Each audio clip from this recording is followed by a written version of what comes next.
What's up, everybody? It's Kevin. It's Friday morning, and this will be a kind of recap of this week. Plus, I'm going to show you a little bit of what I've learned about Reaper this week.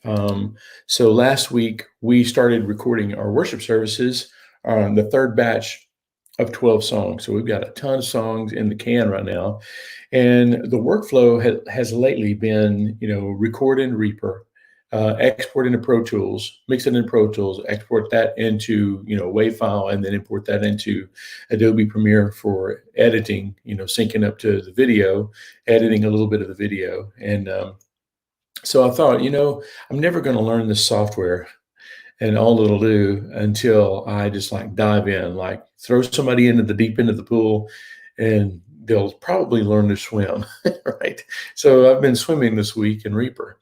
And so I was just going to show you a little bit of what I've learned this week, and also tell you that well, I'll get to it later. I've been working on the vocal tuning course this week, and I was able to use Melodyne inside Reaper, which is a little bit of a different experience. But I was going to maybe cover that a little bit too. So let me see here. I want to share my screen, but also I don't want you to, let's see. Can you see that? We'll go here. All right. So I can't see your comments, but see, let me plug these headphones back up and see if this Reaper will stop explaining. So I got a new computer first of the year, and I don't know what part of some of these things are the new computer, the new operating system, the way the software works with the operating system, or just my, not having a new computer in a while. I don't know. So one of the things is that now with this operating system, usually when you play audio back from a laptop and then you plug headphones in, it automatically, without question, routes the audio to the headphones, right? Well, I don't know if it's this computer, I don't know if it's the software or whatever, but you have to go in and route stuff. And then if the headphones are not plugged up where it thought it was going last, it doesn't go there. It just keeps coming to which has been surprising a couple of times, right? Okay, so I'm not sure if you see me or not. Let me see. Let me jump over here real quick. I can't tell if you see me or not. Either way, I was going to tell you about mixing in Reaper. Okay, so jumped into Reaper because mainly because I wanted to tidy up my workflow a little bit. The workflow, importing and exporting can zap you of creative energy, right? Plus, it can make you kind of want to tap out and not, just take the path of least resistance. And maybe that's what this is. I don't know.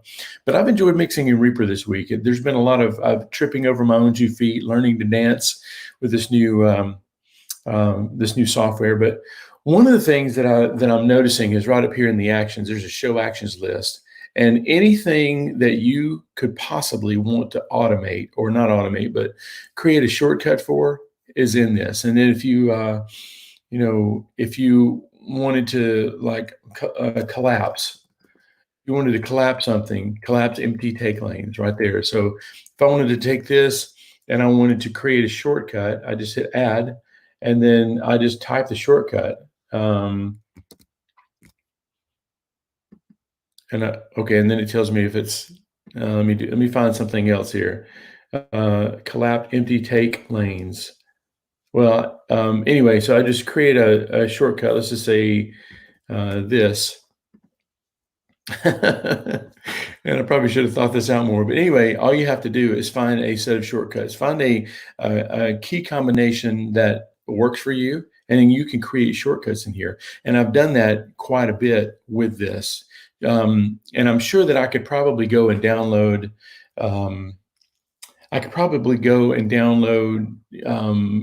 key bindings for Pro Tools, and then probably a quicker workflow for now. But I think what I'd rather do is learn some of these key bindings, because I'm finding that some things just are more universal that Pro Tools is not. Like, for instance, the plus and minus key on Adobe Premiere and every other DAW, I guess it says plus and minus, but it's actually the shift plus and minus. It would be the minus and the equal sign, I guess. Those are universal for zooming in and out. And if I were to hit like command, I'm probably gonna, I don't know.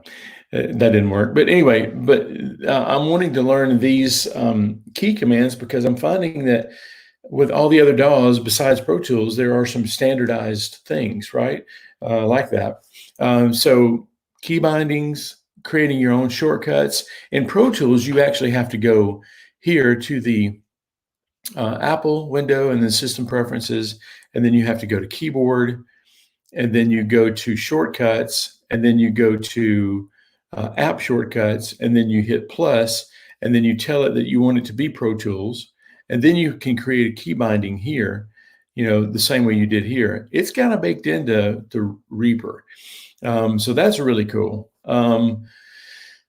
Another couple of things that's pretty cool too is that this right here, when you instantiate Melodyne, which I've got across all three of these vocals here, when you instantiate Melodyne, as soon as you instantiate it, it goes ahead and it captures everything in the track. So it just kind of smartly figures out that, hey, since they're cracking open Melodyne, they must want to tune some vocals. I'll go ahead and grab it in. I think that's called AVA technology. I don't know exactly what that stands for, but it seems like a lot of other DAWs. I think Presonus does it. This does it. But Pro Tools doesn't. You have to kind of hack the system, which I included in my video tuning course that is going to be available next week. So that's a great thing if you're doing one song at a time. However, if you're doing a song like this and you've got 12 songs in there, as you can see, each one of those markers is a song from a set. It tracks all 12 songs in. So I just went ahead and went with that and just let Melodyne track all the songs in. It took a minute to do, but it was really cool in the end. So that's another cool thing, the AVA technology that's available there. Let me think here. It's growing on me, the fact that the mixer window and the edit window are in the same thing.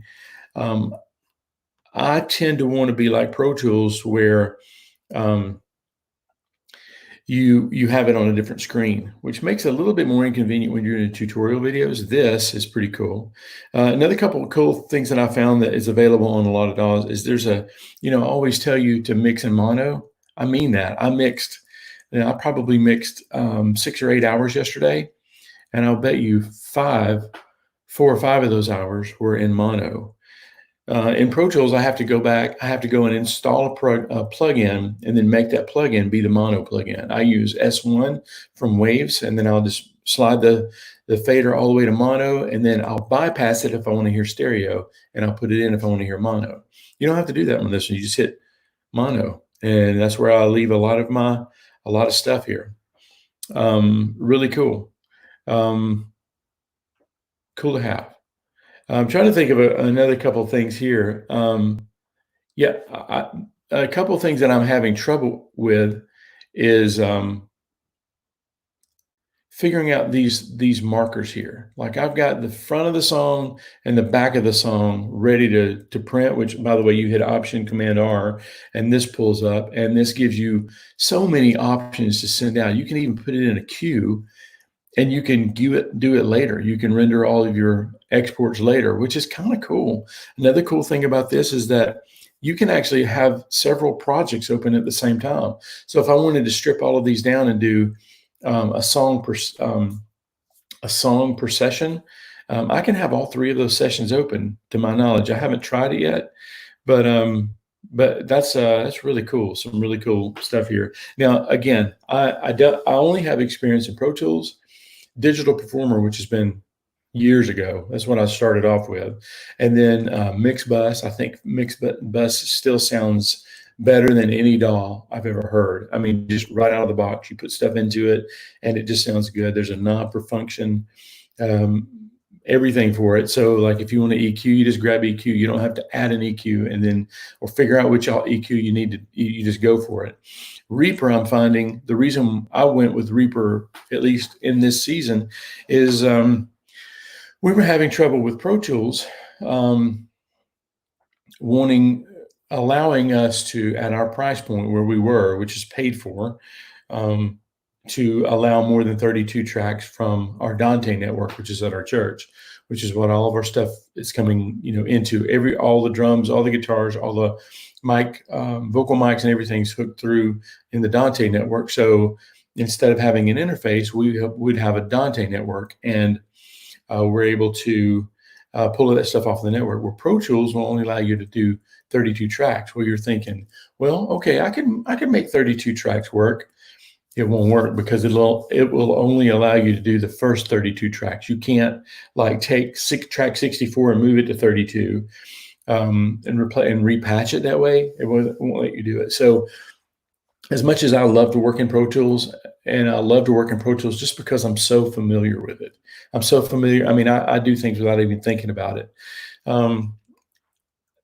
Mixbus and Reaper have been really good about, being normal and allowing you to pull things into, 64 channels from the Dante, which is all we need right now. Allows us to do things like this. And if I have, it's not a complaint at all. It's just, I'm just right here on the learning curve. Reaper will allow you to do, I mean, really, honestly, anything that you want to do, you can do in Reaper. You just have to figure out how to get there. For instance, some things that I never would have thought anyone needed until I got out of Pro Tools a little bit and into Reaper is the fact that in here, for instance, I don't have it set up this way because it feels odd to me, but you can actually set up your plugins to where these are two vocal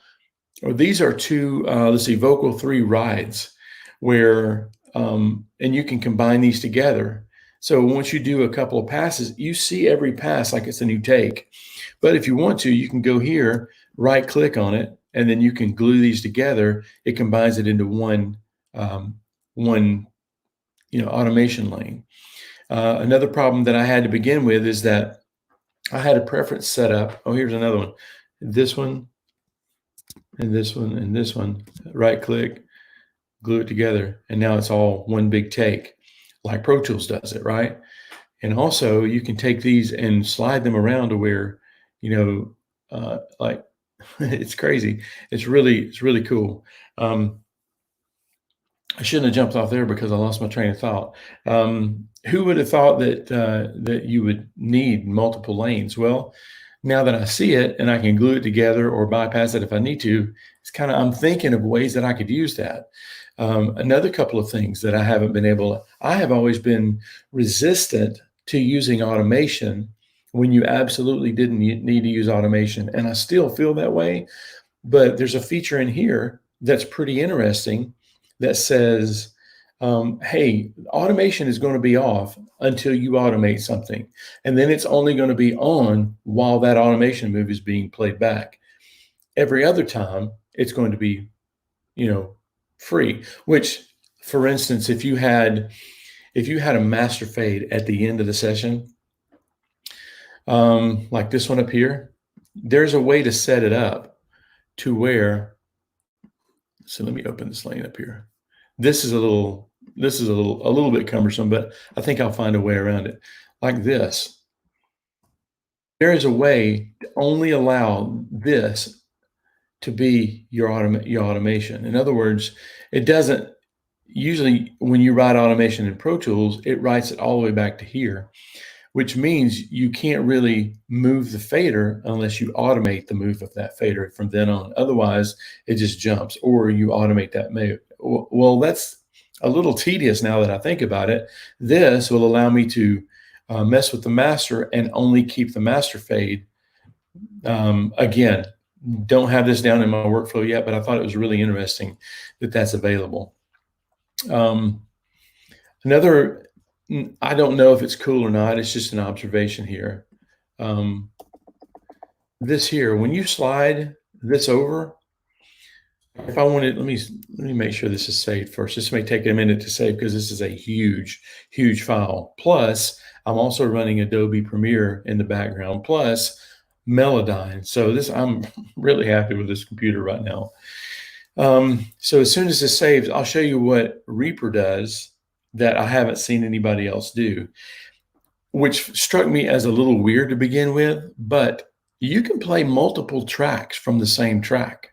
So like if you wanted to do a vocal pass or multiple vocal passes on one track and play them all back, you absolutely can. One track with a bunch of gang vocals on it would be, I mean, my mind is going crazy thinking about what that could be. But like you can see that this is a big continuous file. When I slide it to the right, check out what happens.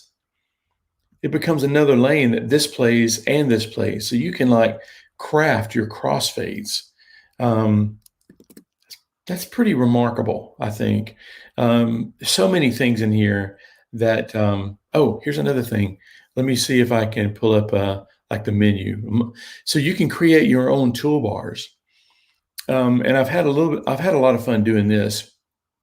You can actually, in Pro Tools, the toolbar is a toolbar. You can expand it and make it like fully expanded toolbar that has all the tools that I use on it. And I usually do that. But you can actually customize this toolbar. If you never save from here, you can take it off of there. You can just go to the main toolbar and then you can customize the toolbar. Yesterday, I created an automation toolbar. And still learning about this, but I created these things like write, touch. Now on Pro Tools, you hit Command 5 and this pops up. So I think this can be, let's see, open toolbar, floating. There we go. So now this toolbar can float, and I'm going to create just an automation thing and maybe keybind it to the same one that Pro Tools comes up. So this will allow you, by the way, this is something that's not available in Pro Tools unless you buy the ultimate package or whatever. But like say you're writing automation and you say, I finally found the place for the snare and now I want to automate this from front to back. You can just hit all and it will write the automation from front to back. Or you say, okay, the acoustic guitar was a little light in the front, so I pushed the fader up. But now as the verse comes in or the chorus comes in, I'm going to pull the acoustic down. Oh, that's about right. Now you can hit this button and it will write the automation to the right of that. It's really pretty cool. Like I said, Pro Tools will do this, but look, you can create a bunch of toolbars. You could do a toolbar that's just for tuning vocals, and you could have that toolbar and have shortcuts. And I'm experimenting with keyboard shortcuts as well as Stream Deck. I'm using this thing called Stream Deck to try to come up with these push buttons that will allow me to access these shortcuts. So yeah, I mean, the toolbar is really cool. You just hit customize toolbar and then you figure out which toolbar you want to do. And then you just, you can add and subtract these. Like I never create a new project from here, so I can just remove it. And then if you notice when I hit save, it went away up here at the top left hand. So project settings, I do enable crossfade. These are kind of like Pro Tools-ish sort of things that are pretty cool. So anyway, yeah, I'm really digging this workflow here. I'm curious because even in Pro Tools, when you do 12 songs in a session, things are cumbersome, period. Even if you know the DAW like the back of your hand, it's still cumbersome because there's so many things to factor in. Like in Melodyne, do I just take the song and tune it? Or do I just do a save as that song that you're mixing and then just create Melodyne like it's one big continuous song and screw up every other song for the sake of this one? I don't know. I mean, so I'm figuring out this workflow, but and I'm curious to get this and mix one song in this because it's been remarkably easy. Here's another couple of things that are really cool. If I can find them, let me hit the view and let me see if there is I'm still learning my way around here. There is a way to look at, what is it called? Probably shouldn't have gone here because I don't know exactly what it's called. You can, sorry, forgive me while I look at this. There's a way, Mark, if you're on here, give me a little help here. There's a way to see the waveforms in a different way. You know how iZotope RX will scroll the waveform and you can see the high frequency stuff and the low frequency stuff? You can do that, and I have set it up every track here where you can view this. Let me see if I am so sorry, guys. I don't know where that is, but anyway, underneath all of these tracks, you can view them as not just waveforms, but as spectrogram is what it's called. Let me search for that now that spectral edits, show spectrogram, spectral edits, show spectrogram. Look at that. So you can see that track as a spectrogram image. I haven't worked this into my workflow yet, but I can see where this would be really handy when you're actually mixing and you're actually looking at your print and you're going, yeah, I thought there was a little sibilance there. It's obviously there. So, okay, I'm going to stop sharing my screen and I'm going to go back and see if there's any questions. Let's see. All right, cool. All right, I'm back. Okay, so hey, it's good to, I can't read your name exactly, but it's good to have you here, man. I don't know if you use a Reaper or not, but anyway, I don't know that I want to open the floor for questions because I don't know Reaper well enough to answer all those questions. It only leads to more questions, but I can tell you that I am liking, and now that you have to dive in, it's like getting in a swimming pool, right? At first, the water's really, really cold and you're not used to it and you're uncomfortable to begin with. But then you jump in the pool and then your body starts to acclimate to the pool. And then for the rest of the day, you feel great. I am still adjusting to the cold water of Reaper, of being able to do all of this stuff and not knowing where the boundaries are. And I'm finding there's not a ton of boundaries only up here for me, but anyway, okay, well, that's just a few things about Reaper that I like. Hopefully that has been helpful in some way to you. Maybe you can give it a try. The cool thing about Reaper is that you can try it out first. And I already have purchased a copy on my studio computer at church, and I'm not sure if I can use that license here. So you can evaluate it for a long period of time. It's really cool. Okay, so thanks for hanging out with me this morning, guys. It has been fun, and just kind of showing you what I'm doing in Reaper. Just a couple of the things. If you have any resources that I can check out, drop them in the comments section. If the live chat is off, just drop it in the comments. I would love to hear your recommendations. Okay, well, that's it for today. Thanks for hanging out with me this morning. I'll see you guys soon. Okay, bye.